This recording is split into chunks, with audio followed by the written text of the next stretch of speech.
Bien, chers amis, pour nous préparer à l'ordination sacerdotale de Frère Paul, il m'a semblé important de vous parler de la famille et des vocations. Je voudrais commencer par vous présenter les foyers amis de Notre-Dame, dont c'est le rassemblement annuel en ce dimanche.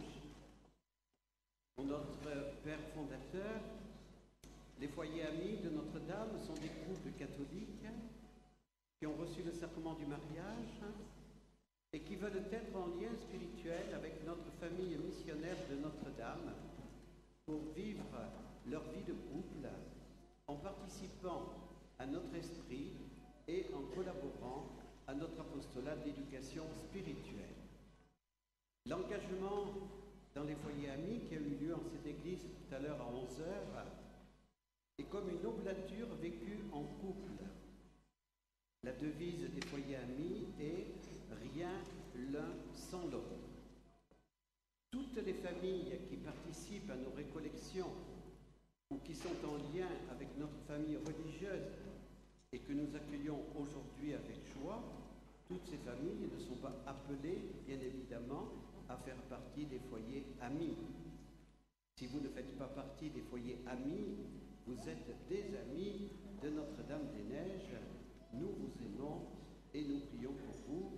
Et en ce dimanche, nous remercions particulièrement la grande famille de Frère Paul que nous accueillons avec joie et nous prions pour qu'elle reçoive beaucoup de grâce avec l'ordination de Frère Paul. La famille chrétienne est comme une petite église domestique et c'est pour cela qu'elle est importante pour les vocations. Saint Jean-Paul II présentait ainsi la famille chrétienne. Intime communauté de vie et d'amour, sanctuaire de la vie, petite église domestique.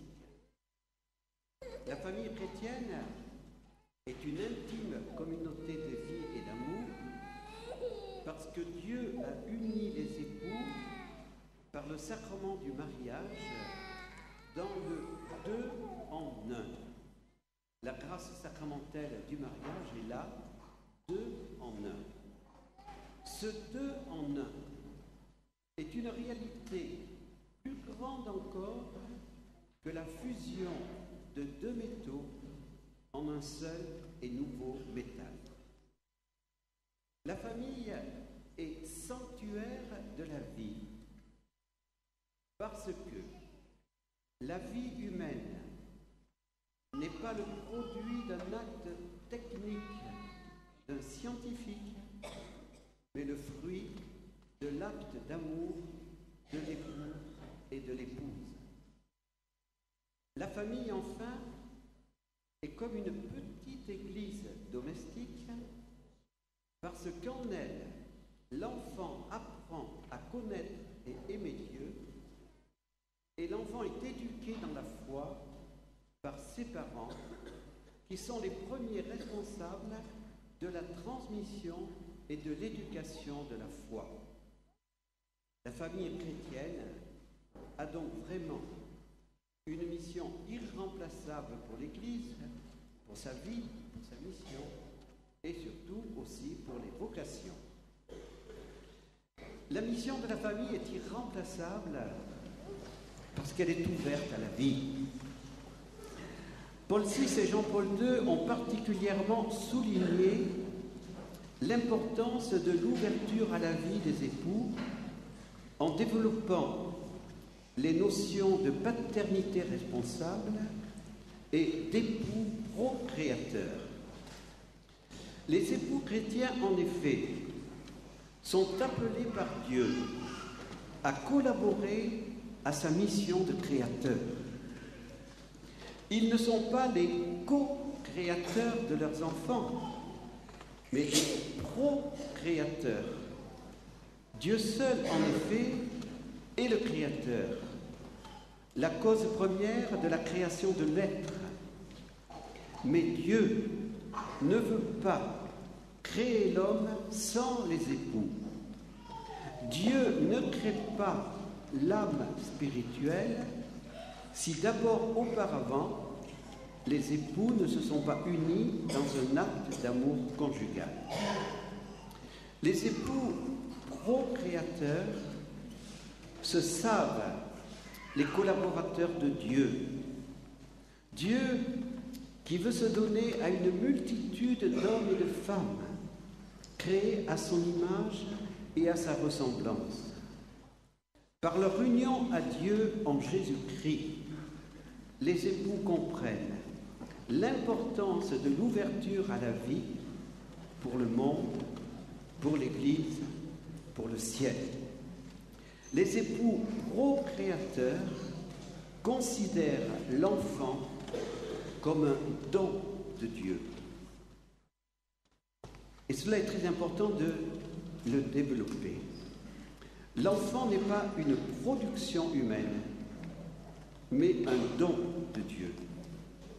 Notre pape François vient de dire qu'il existe une guerre mondiale contre la famille. Cette déclaration a suscité une réaction en chaîne en France. Pourtant, telle est bien la vérité.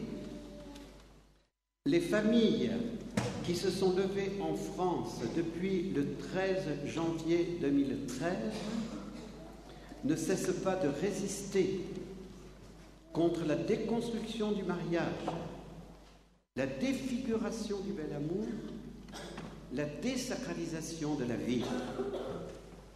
Oui, le Saint-Père a raison. La guerre mondiale contre la famille, l'amour et la vie est une réalité actuelle de notre monde. La famille, selon le plan de Dieu, est en danger. Mais la famille n'est pas morte.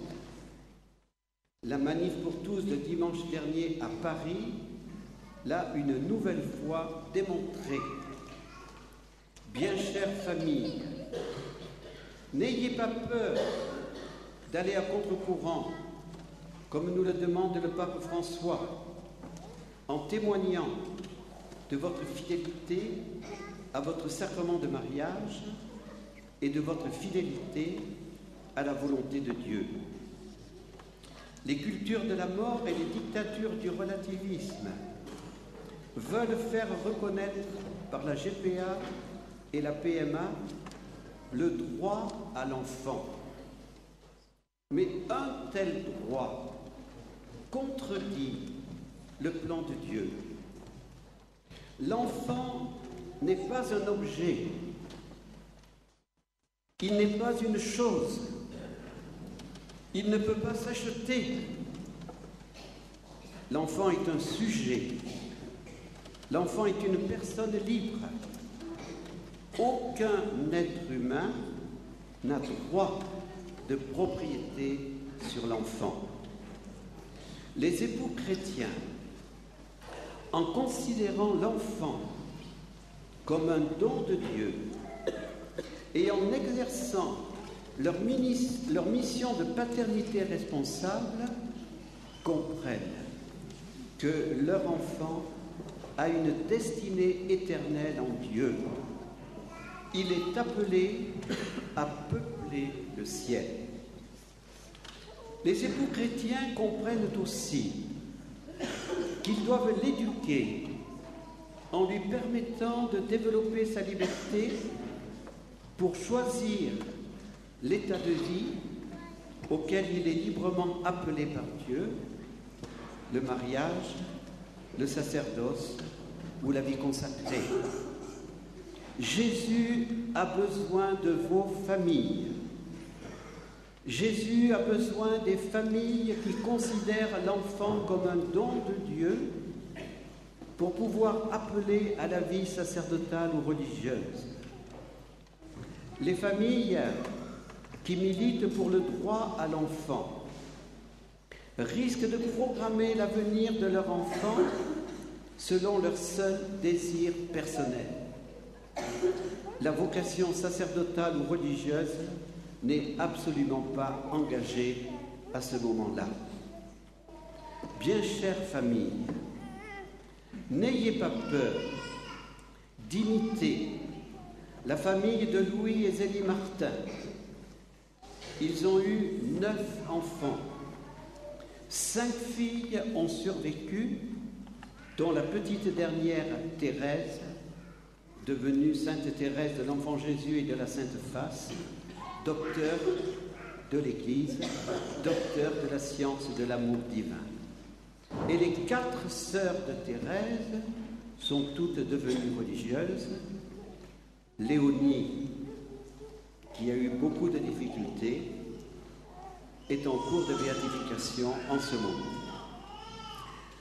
L'amour don désintéressé des époux rayonne le véritable amour et éduque au don généreux de soi.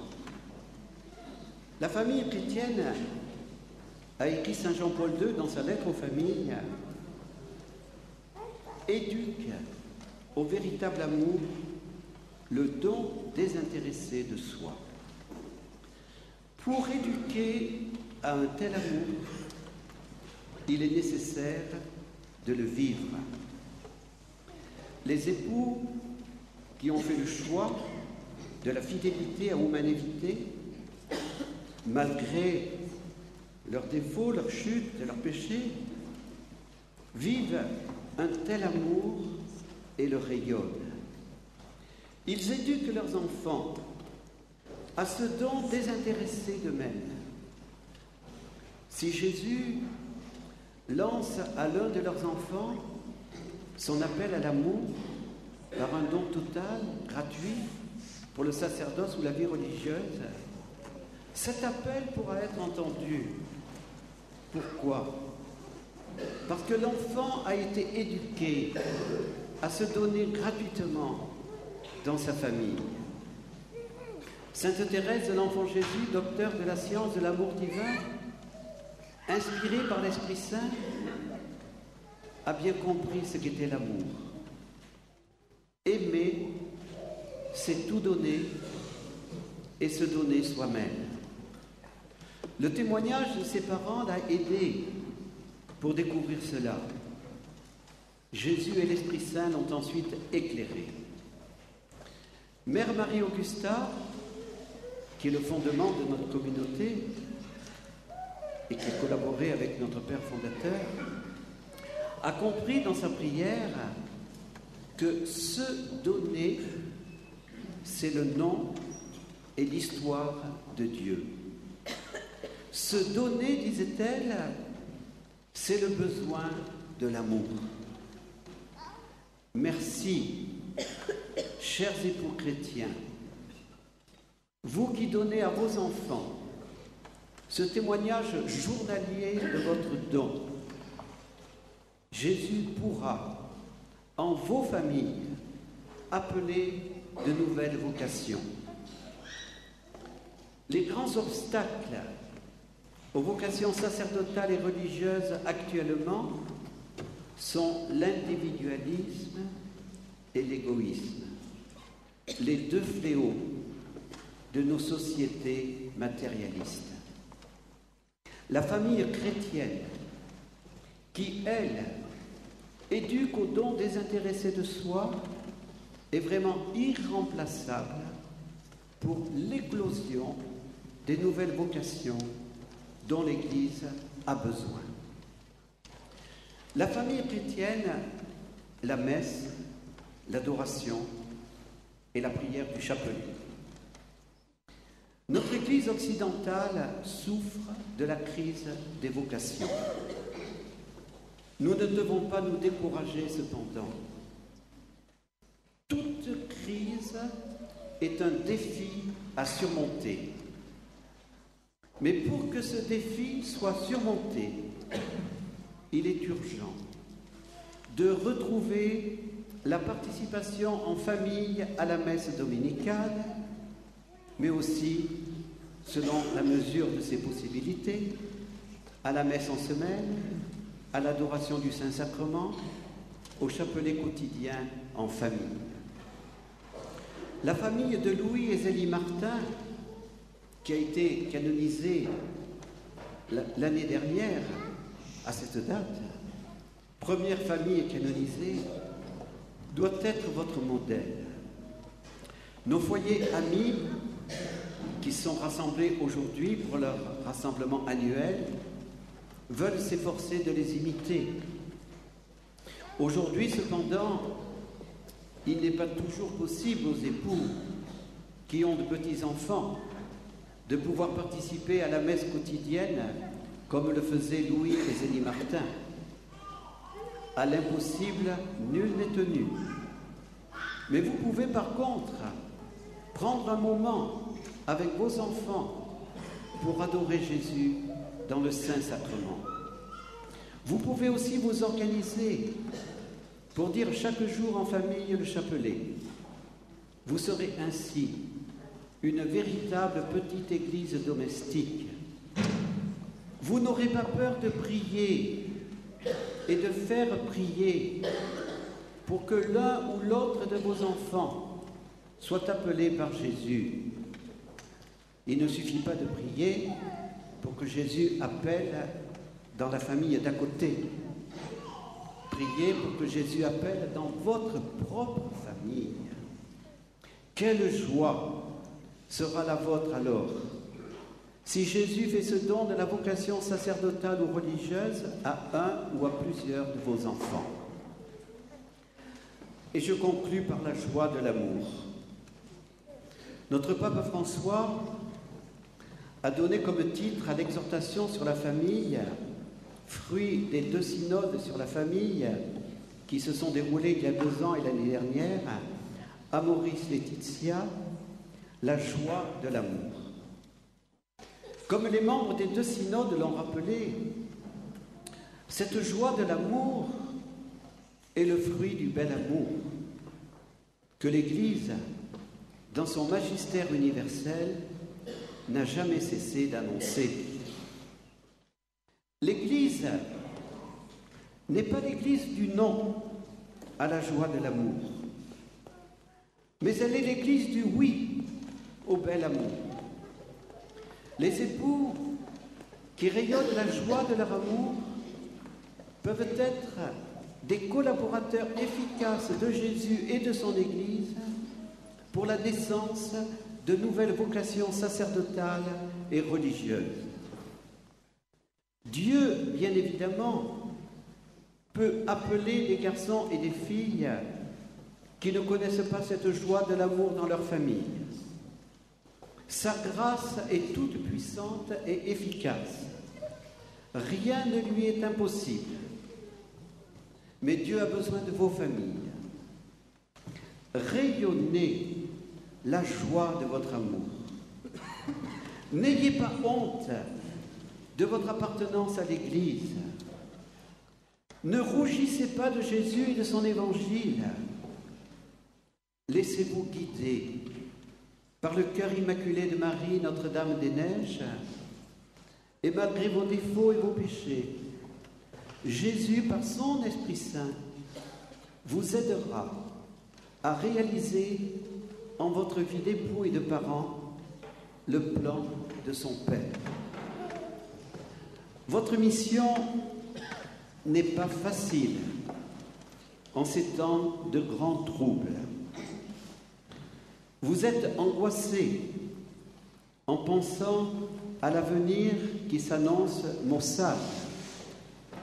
Plusieurs parmi vous souffrent de ne pas avoir de travail et sont inquiets pour savoir comment ils pourront faire vivre leur famille si la crise s'aggrave encore. Notre Père fondateur nous invitait toujours à méditer la fin du chapitre 6 de Saint Matthieu. Dieu, qui habille magnifiquement les fleurs des champs et s'occupe si bien des oiseaux, veille davantage encore sur ceux et celles qui sont créés à son image et ressemblance. N'ayez pas peur, en exerçant bien sûr la paternité et la maternité responsables, de donner la vie, malgré la crise économique de notre temps. N'ayez pas peur d'être les collaborateurs de Dieu pour la création de nombreux enfants appelés à peupler son ciel et dont certains pourront être les prêtres et les consacrés dont notre Église a besoin. Puisse cette ordination sacerdotale être un dimanche de joie et de grâce pour Frère Paul, pour sa famille, pour les foyers amis, pour tous les amis de Notre-Dame-des-Neiges, pour notre famille Domini et pour notre évêque de Viviers, Monseigneur Jean-Louis Balza, que nous sommes heureux d'accueillir une 4e fois ici dans cette église.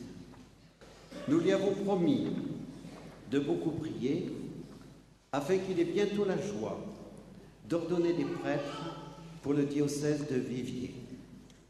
Nous allons à présent nous préparer par la prière à la cérémonie d'ordination.